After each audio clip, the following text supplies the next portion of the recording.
Student, and this video lecture we will talk about the monosaccharide. And the previous lecture we have divided the carbohydrate into three categories, that is monosaccharide, oligosaccharide and polysaccharide. And this video lecture we will focus on the monosaccharides. So let's get started from the monosaccharide, that is what is monosaccharide. But before talking the monosaccharide, we will talk about the meaning of the monosaccharides. So it's made from the two Greek words, that is mono, and the second term, that is saccharon. So the term mono mean one and saccharon means sugar. Now what does it mean one sugar? Because these monosaccharide it's made from the one sugar are simplest, these are called as simplest sugar. या on hydrolysis आप इस तरह से भी कह सकते हैं कि ये हमारे पास फर्दर हाइड्रोलाइज नहीं होती, ये हमारे पास एक शुगर यूनिट से बना होता है. So it is called as simplest sugar. Simplest sugar किस ऐसी क्यों कहते हैं? क्योंकि ये इसके फर्दर हाइड्रोलाइज नहीं होती, ये हमारे पास एक ही शुगर मॉलिक्यूल है. क्योंकि सैकरान का मतलब हमारे पास शुगर है, क्योंकि शुगर का मतलब ये हमने पहले भी देखा कि हमारे पास क्या है, टेस्ट में स्वीट होते हैं. तो डिफिनेशन करते हैं मोनोसैकेराइड के कि हमारे पास the type of carbohydrate which can not be further hydrolyse, यानी ये हमारे पास ऐसी कार्बोहाइड्रेट है जिसकी फर्दर हाइड्रोलाइज नहीं होती, यानी फर्दर स्मॉल यूनिट इसके नहीं बनते. तो ऐसी कार्बोहाइड्रेट को हम कहते हैं मोनोसैकेराइड्स. नेक्स्ट हम केमिस्ट्री के लिहाज से इसकी डिफिनेशन करते हैं. एक टेक्निकली इंपॉर्टेंट डिफिनेशन है, the compound which possess free aldehyde or ketone group and two or more hydroxyl group. यानी यहाँ पर ये बताया जा रहा है कि हमारे पास ऐसे कंपाउंड होते हैं मोनोसैकेराइड जिसमें हमारे पास क्या हो, free aldehyde or ketone group हो और इसके साथ हमारे पास two or more hydroxyl group भी हो. तो ऐसी कंपाउंड को हम कहते हैं मोनोसैकेराइड्स. आप देखिए यहाँ पर हमारे पास free aldehyde or ketone group and इसके साथ हमारे पास further hydroxyl two or more हो गया. In case of the trioses it's a monosaccharide which contain aldehyde group and possess the two hydroxyl group. Next property की तरफ हम देखते हैं कि हमारे पास मोनोसैकेराइड टेस्ट में कैसे होते हैं. तो यहाँ पर लिखा है कि हमारे पास स्वीट एंड टेस्ट. अब इसकी टेस्ट के पीछे हमारे पास ये लॉजिक भी है, इसकी स्मॉल साइज. तो स्मॉल साइज की वजह से ये हमारे पास कार्बोहाइड्रेट में हमारे पास ये स्वीट है as compare to the oligosaccharide and polysaccharide. Next हम कैरेक्टर देखते हैं कि हमारे पास ये हाईली सोल्यूबल इन वाटर. तो इसकी सोल्यूबिलिटी भी हमारे पास डिपेंड करती है मॉलिक्यूलर वेट पर. तो इसका साइट हमारे पास या मॉलिक्यूलर वेट मोनोसैकेराइड की हमारे पास क्या है, लेस है. तो इस वजह से ये हमारे पास क्या होगी, हाईली सोल्यूबल इन वाटर होगी. अगर हम पॉलीसैकेराइड को देखें तो इसमें हमारे पास मॉलिक्यूलर वेट इसका क्या है, लार्ज है. तो इस वजह से वो हमारे पास क्या है, इनसॉल्युबल इन वाटर है. यहाँ पर देखें ये हमारे पास ऑल आर रिड्यूसिंग शुगर. तो ये इंपॉर्टेंट पॉइंट है, यहाँ पर हम थोड़ा रिड्यूसिंग शुगर को एक्सप्लेन करते हैं कि हमारे पास रिड्यूसिंग शुगर क्या है. रिड्यूसिंग शुगर हम ऐसे शुगर को कहते हैं जिसमें हमारे पास free aldehyde or ketone group हो, यानी कीटोन आर या हमारे पास अल्डिहाइड ग्रुप ये हमारे पास क्या हो, प्री हो. तो ऐसी शुगर को हम कहते हैं रिड्यूसिंग शुगर. इसके कंट्रास्ट हमारे पास टर्म है non reducing sugar. Non reducing sugar. तो नॉन रिड्यूसिंग शुगर ऐसी शुगर को कहते हैं जिसमें हमारे पास free aldehyde or ketone group नहीं हो. तो ऐसी शुगर को हम कहते हैं नॉन रिड्यूसिंग शुगर. इसके कुछ एग्जांपल भी है हमारे पास, क्योंकि ये हमारे पास मोनोसैकेराइड जो है ये हमारे पास ऑल आर रिड्यूसिंग शुगर, यानी इसमें हमारे पास free aldehyde and ketone group हो गए. नॉन रिड्यूसिंग शुगर में हमारे पास free aldehyde and ketone group present नहीं होते. इसके एग्जाम्पल हमारे पास है सक्रोज, इसके अलावा हमारे पास ग्लाइकोजन है, इसके अलावा एनुलिन है. एनुलिन हमारे पास और ग्लाइकोजन ये हमारे पास पॉलीसैकेराइड है.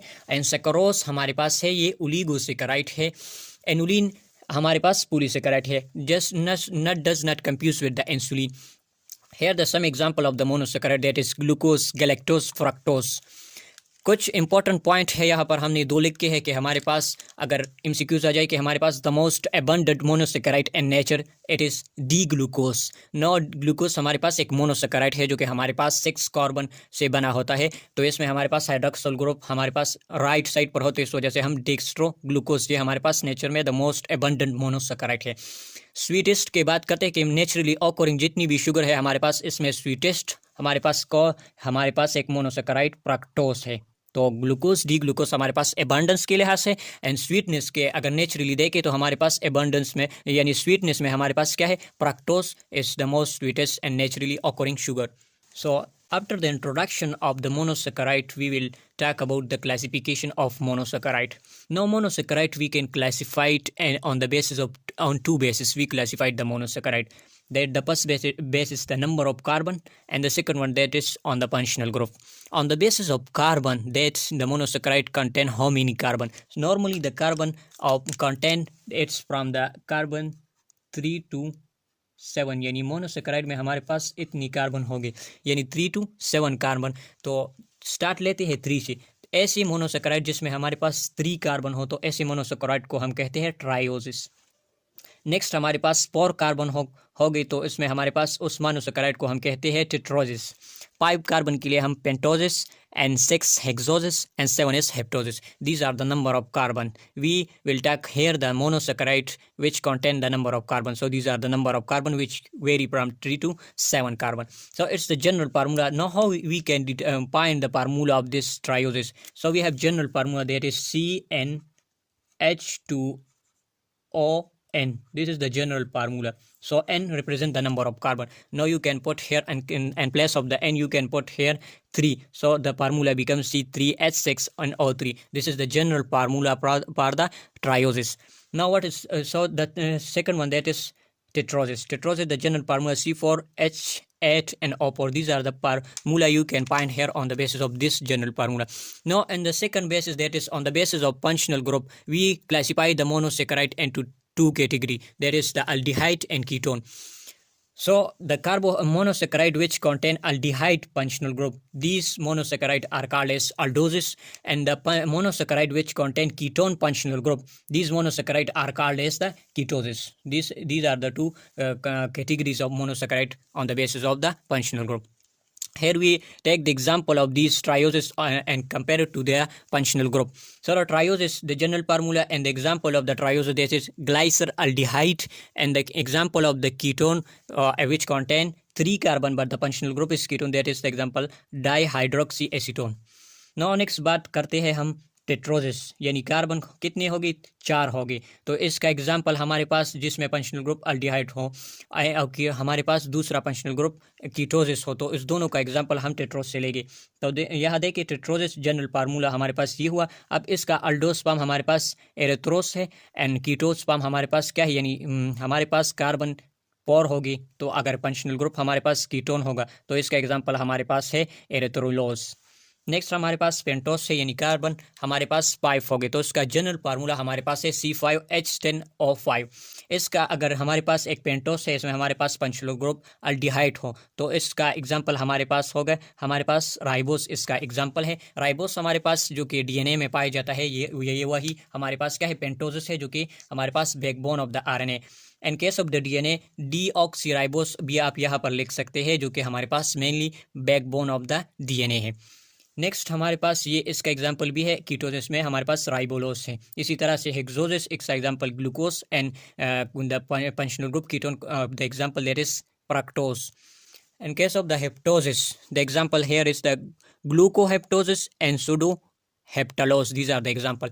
Now हम कुछ एग्जाम्पल लेते हैं कि आपको हमारे पास ये टॉपिक समझ में आया कि नहीं। कुछ एग्जाम्पल लेंगे। तो यहाँ पर एक एमसीक्यूज का स्टेटमेंट है कि हमारे पास which of the following is aldose, यानी यहाँ पर ये कहने की कोशिश की जा रही है कि हमारे पास, यानी इस एग्जाम्पल में हमारे पास अल्डोस क्या है। तो फर्स्ट ऑफ ऑल अल्डोस मैंने पहले भी बताया कि हमारे पास ऐसी मोनोसेकेराइड जिसमें हमारे पास फंक्शनल ग्रुप अल्डिहाइड हो, तो ऐसी मोनोसेकेराइड को हम कहते हैं अल्डोसिस।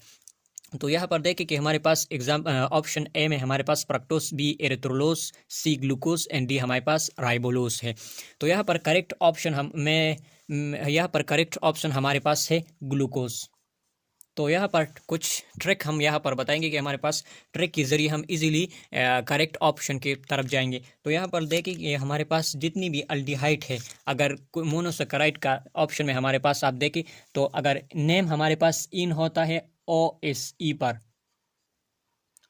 पर नेम इन होता है, तो आपने क्लिक करना है अल्डोसिस पर, यानी इसमें हमारे पास फंक्शनल ग्रुप अल्डिहाइड होगा।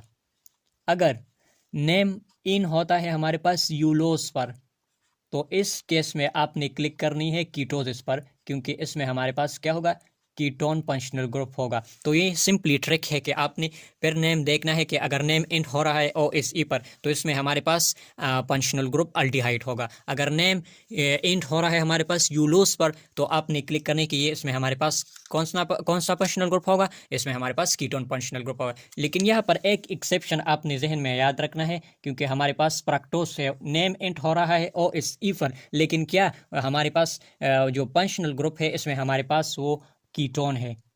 तो ये एक्सेप्शन आपने जहन में याद रखना है। फिर यही ट्रिक आपने और मालिक्यूल यानी और मोनोसैकेराइड के लिए यही ही ट्रिक आपने यूज़ करनी है। नेक्स्ट हमारे पास यहाँ पर कुछ इम्पॉर्टेंट हेक्सोसिस के स्ट्रक्चर हम ट्रिक के ज़रिए अंडरस्टैंड करेंगे कि हमारे पास आगे फिर इसके आइसोमेरिज्म करेंगे, रिएक्शन करेंगे, तो इसके लिए आप फिर इजीली अंडरस्टैंड करेंगे। यहाँ पर इम्पॉर्टेंट हेक्सोसिस के हम स्ट्रक्चर को अंडरस्टैंड करेंगे थ्रू ट्रिक्स के हम किस तरह से इसके स्ट्रक्चर को ड्रा करेंगे। तो यहाँ पर ग्लूकोज है हमारे पास एंड फ्रक्टोज है। अब इसका स्ट्रक्चर हमारे पास हमें ये पता है कि इसमें हमारे पास क्या कितनी कार्बन है, इसमें हमारे पास 6 कार्बन है। तो 6 कार्बन का एक चेन मैंने ड्रा किया। अब यहाँ पर इसकी कंप्लीट स्ट्रक्चर को हम अंडरस्टैंड करेंगे। तो सिंपली आपने एक नंबर याद रखनी है इसके स्ट्रक्चर के लिए। इसमें हमारे पास आपने लिखना है 2 4 5 6 इस नंबर। तो इस नंबर के कार्बन ने इस नंबर के कार्बन को आप देखें तो इसके राइट साइड पर आपने हाइड्रोक्सिल ग्रुप को लगाना है। तो देखिए 2 कार्बन नंबर 2 पर मैंने हाइड्रोक्सिल ग्रुप लगा दी। पोर पर नेक्स्ट पोर पर आप लगाए 5 6 ये हुई। अब देखिए तो ग्लूकोज नेम एंट हो रहा है हमारे पास किस पर, OSE पर। तो फंक्शनल ग्रुप कौन सा होगा हमारे पास, क्या होगा, एल्डिहाइड। तो एल्डिहाइड ग्रुप जो फंक्शनल ग्रुप है हमारे पास ऑक्यूपाई द फर्स्ट पोजीशन। तो फिर यहाँ पर आप लिखे ये हमारे पास एल्डिहाइड ग्रुप फंक्शनल ग्रुप हुआ। नेक्स्ट यहाँ पर जिधर भी हमारे पास कार्बन फ्री है तो अल्टरनेटिवली आपने हाइड्रोजन लगानी है। इधर देखिए यहाँ पर कोई नहीं है तो आपने हाइड्रोजन लगाना है। अब इसके अपोजिट साइड पर आपने OH ग्रुप लगाना है।